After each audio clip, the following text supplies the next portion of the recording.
අයිබෝවන් කියන ඔයාලුවනේ ඔයාලා හැම දිනාටම ඔන්න අදත් මිහිකත උසු YouTube නාලිකාවට ඔයාලව ආදරයෙන් පිළිගන්න. ගොඩක් දවසකට පස්සේ තමයි අලුත් ශාකයක් ගැන කතා කරන්න බලාපොරොත්තු වෙන්නේ.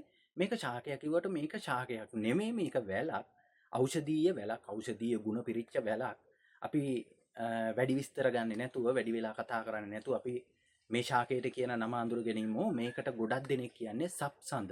සප්සඳ කියනවා, සස්සඳ කියනවා, නැත්තම් රුද්‍ර ජටා කියලා කියනවා. අපි බලමුකෝ මේ ශාකය මොකක්ද කියලා. අපි මේ ශාකය බලන ගමන්ම අපි මේ ශාකයේ නම් ටික අඳුරගෙන විශේෂ ලක්ෂණ මොනවද කියලා අඳුරගෙන ඒ වගේම ඖෂධීය ගුණ මොනවද කියලා අඳුරගෙන අපි කතා කරමු. මේ ශාකයට ඊශ්වර දෙවියන්ගේ නැත්තම් රුද්‍ර දෙවියන්ගේ සම්බන්ධයක් තියෙන නිසා මේකට රුද්‍ර ජටා කියලා කියනවා. ඉතින් අපි බලමු මොන වගේ ශාකයක්ද, මොන වගේ වැලැද්ද කියලා. ඔන්න යාළුවනේ ඔයාලා මේ දැන් දකින්නේ සස්සඳ ශාකය. ඉතින් අපි මේ සස්සඳ ශාකයට කියන නම් ටික කලින් අඳුනු ගැනීමු නේද? මේ සස්සඳ ශාකයට තියෙන උද්භිද විද්‍යා නාමයක්. ඒක තමයි ඇරිස්ටෝලෝක්සියා ඉන්ඩිකා කියන නම. එතකොට මේ සස්සඳ ශාකයට සංස්කෘත භාෂාවෙන් කියන්නේ ඊශ්වරී. ඊශ්වරී කියන්නේ ගොඩක් දුරට මම කලින් කිව්වා වගේ ඊශ්වර දෙවියන්ගේ යම් සම්බන්ධයක් තියෙන නිසා වෙන්න පුළුවන්. සස්සඳ ශාකයට හින්දි භාෂාවෙන් කියන්නේ ඊශ්වර මූලී කියලා. එතකොට අපි සිංහලෙන් මේකට කියනවා සප්සඳ කියලා. එතකොට මහාරාෂ්ට්‍ර භාෂාවෙනුත් මේකට කියන්නේ සප්සඳ කියලම තමයි. දැන් ඔයාලා මේ සප්සඳ වලට කියන නම් ටික අඳුරගත්තනේ. ඒ වගේම අපි බලමු මේ ශාකයේ තියෙන විශේෂ ලක්ෂණ මොනවද කියලා. මේක වැලක්. යම් ආධාරකයක් මත හැදෙන වැලක්. ගොඩක් දුරට පඳුරු විදියට මේ වැල හැදෙන්නේ. ශ්‍රී ලංකාව, ඉන්දියාව වගේ රටවල් වල මේ වැල සාර්ථකව වර්ධනය වෙනවා, විශාල වෙනවා. ඒ වගේම වියලි කලාපේ තමයි ගොඩක් දුරට අපිට දකින්න ලැබෙන්නේ. එතකොට මේ සස්සඳ පත්‍රය ගත්තට පස්සේ මේ පත්‍රයක දිග තියෙනවා සාමාන්‍යයෙන් අඟල් 4ක් වගේ. ඒ වගේම පළල තියෙනවා අඟලක් වගේ පළලක් තියෙනවා. එතකොට මේකේ ඕගොල්ලොන්ට හොඳට දැක ගන්න පුළුවන් නාරටිය එහෙම හොඳට පැහැදිලිව පේනවා. තද කොළ පාටක් තියෙන පත්‍රය. ඒ විතරක් නෙවෙයි මේ පත්‍රය ටිකක් ඝනකම්. අතින් ඇල්ලුවන් දැනෙනවා මේකේ ඝනකම. අපි මේ පත්‍රය තමයි ගොඩක් දුරට සුවඳ. මේකේ පත්‍රය පොඩි කරාට පස්සේ නැත්තම් අපි අතින් පොඩ්ඩක් පොඩි කරලා ගත්තට පස්සේ සුවඳක් දැනෙනවා. ඒ සුවඳ ටිකක් තද ගතියක් තියෙන සුවඳක්. ඒ විතරක් නෙවෙයි මේක දැන් අපි බලමු සප්සඳ මල. සප්සඳ මල නම් මේ වෙලාවේ මේ අපි දකින ශාකයේ සප්සඳ මල නැහැ. සප්සඳ මල දම් පහටට උහුරු ලස්සන මලක්. මේ මල පිපුණට පස්සේ මේකෙන් ඇති වෙනවා ගෙඩියක්. ඕගොල්ලොන්ට මේ දැන් පේන්නේ සප්සඳ ගෙඩිය. මේක කොළ පාටයි. මේ ඉදෙන්නට ඉස්සෙල්ලා වේලෙන්නට ඉස්සෙල්ලා කොළ පාටයි. වේලුණාට පස්සේ මේ ගෙඩියේ ඇරෙනවා. ඒ කියන්නේ ගෙඩිය විවෘත වෙනවා. ගෙඩිය විවෘත වුණාට පස්සේ අපිට දකින්න ලැබෙන්නේ ඕගොල්ලෝ මේ දකින්නේ දැන් විවෘත වෙච්ච ගෙඩියක් වේලිලා මේකේ බීජ ටික සුළඟට විසිරීලා ගිහිලා තියෙනවා. එතකොට මේක හරියට නිකන් පැරිෂුට් එකක හැඩය. හොඳට බලන්න මේ වියලි සප්සඳ ගෙඩි. මේ වියලි සප්සඳ ගෙඩි වලින් තමයි මේ සප්සඳ ශාකය ව්‍යාප්ත වෙන්නේ.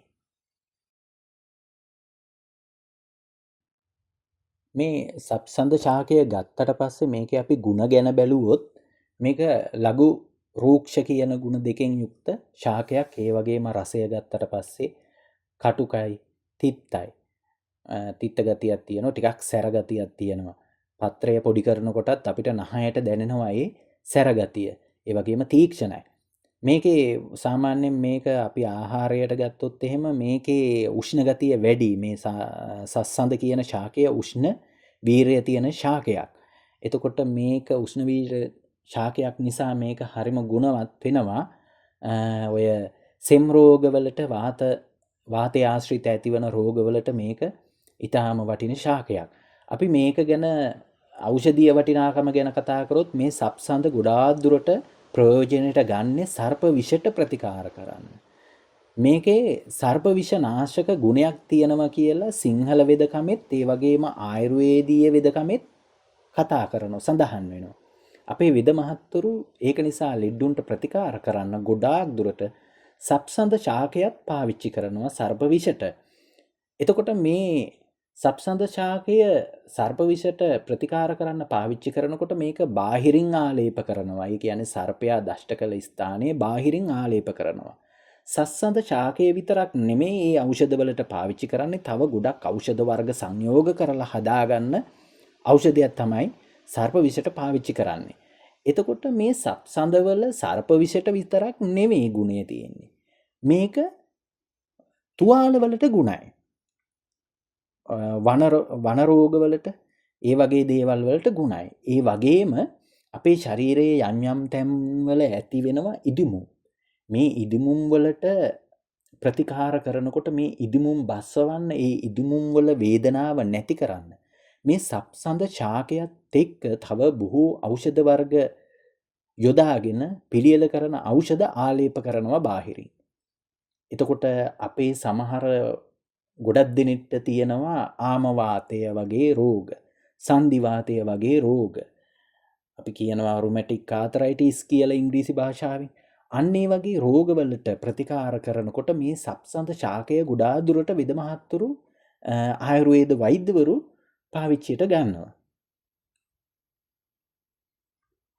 මේක එතකොට පාවිච්චියට ගන්නෙ බාහිර ආලේපයක් විදියට තමයි පාවිච්චියට ගන්නෙ.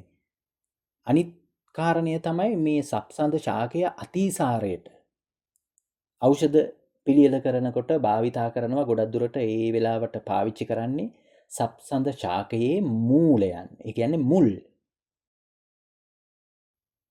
මේ සප්සඳ ශාකය සෙම් රෝගවලට ගුණයි කියනවනේ. මේ සප්සඳ ශාකයත් එක්ක තව ඖෂධීය ශාකවල පත්‍ර එකට දාලා හුමාලේ අල්ලනවා. අපේ නහයේ තද සෙම ගතියක් තියෙනවා නම්, කැඩෙන්නේ නැති සෙම තියෙනවා නම් පෙනහළු වල එහෙම ඒ සෙම බුරුල් කරන්න, ඒ සෙම එළියට ගන්න පාවිච්චි කරනවා මේ සප්සඳ පත්‍ර. එතකොට මේ පත්‍රය විතරක්ම නෙමෙයි, තව ඖෂධීය ශාකවල පත්‍ර මේකට පාවිච්චි කරනවා. එතකොට වෛද්‍යවරයෙක්ගේ උපදෙස් නැතුව මේක පාවිච්චි කරන්න එපා. හුමාලේ අල්ලන්න දේශීය වෛද්‍යවරයෙක්ගේ නැත්නම් ආයුර්වේද වෛද්‍යවරයෙක්ගේ වෛද්‍ය උපදෙස් මත පාවිච්චි කරන්න. මොකද සමහර වෙලාවට මේකේ ඒ සෙම කැඩිලා එන ගතිය නිසා, සෙම බුරුල් වෙන ගතිය නිසා සමහරෙට අසාධ්‍ය වෙන්න පුළුවන්. ඒක නිසා අනිවාර්යෙන්ම වෛද්‍ය උපදෙස් නැතුව මේ ඖෂධ පාවිච්චි කරන්න යන්න එපා. මොකද මේ සප්සඳ ශාකය වගේ ශාකයක් සාමාන්‍යයෙන් අපි ආහාර විදියට පාවිච්චි කරන්නේ නැහැ. ඖෂධ විදියට තමයි ගොඩාක් දුරට පාවිච්චි කරන්නේ. එතකොට අපේ ජන සමාජයේ විශ්වාසයක් තියෙනවා මේ සප්සඳ ශාකයක් මිදුලේ ගේ අසල තියෙනවා නම් සර්ප බිය ඇති වෙන්නේ නැහැ කියලා, සර්පයෝ එන්නේ නැහැ කියලා. ඒ කාරණය 100%ක් ඇත්තද කියන කාරණය ගැටලුවක්. මොකද සමහර වෙලාවල් වලට මේ සප්සඳ ශාකයේ තියෙන ස්ථානවලින් සර්පයෝ ඇදිලා යනවා. නමුත් සර්පයෝ ඒ ස්ථානයේ රැඳෙන්න බලන ප්‍රමාණය අඩුයි. තව පැරණි ජන සමාජයේ විශ්වාසයක් තියෙනවා, මතයක් තියෙනවා මේ සප්සඳ වැල අරගෙන ඉනේ ගැට ගහගෙන සාමාන්‍යයෙන් කැලේ එහෙම කැලෑවල් වල ගමන් යනකොට සර්පයන්ගේ දෂ්ටනයක් සිද්ධ වෙන්නේ නැහැ කියන විශ්වාසයක්. ඉතින් ඒක මොනතරම් සත්‍ය කතාවක්ද කියන එක මම අත්හදා බලලා නැති නිසා ඒක හරියටම මට පැහැදිලි කරන්න අමාරුයි. එහෙනම් යාළුවනේ, ඔන්න ඔයාලාද සප්සඳ ශාකය ගැන ගොඩක් කරුණු දැනගත්තා. ඉතින් මේ කරුණු වටිනවා නම් තව කෙනෙක්ට මේ කරුණු දැනගන්න මේ වීඩියෝ එක ෂෙයා කරන්න. ඒ වගේම අපේ මිහිකතවුසු YouTube නාලිකාව subscribe කරලා තියන්න.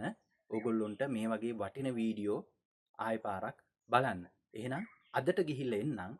නැවත හමු වෙනකන් ඔබ සියලුම දෙනාට සුබ දවසක් වේවා.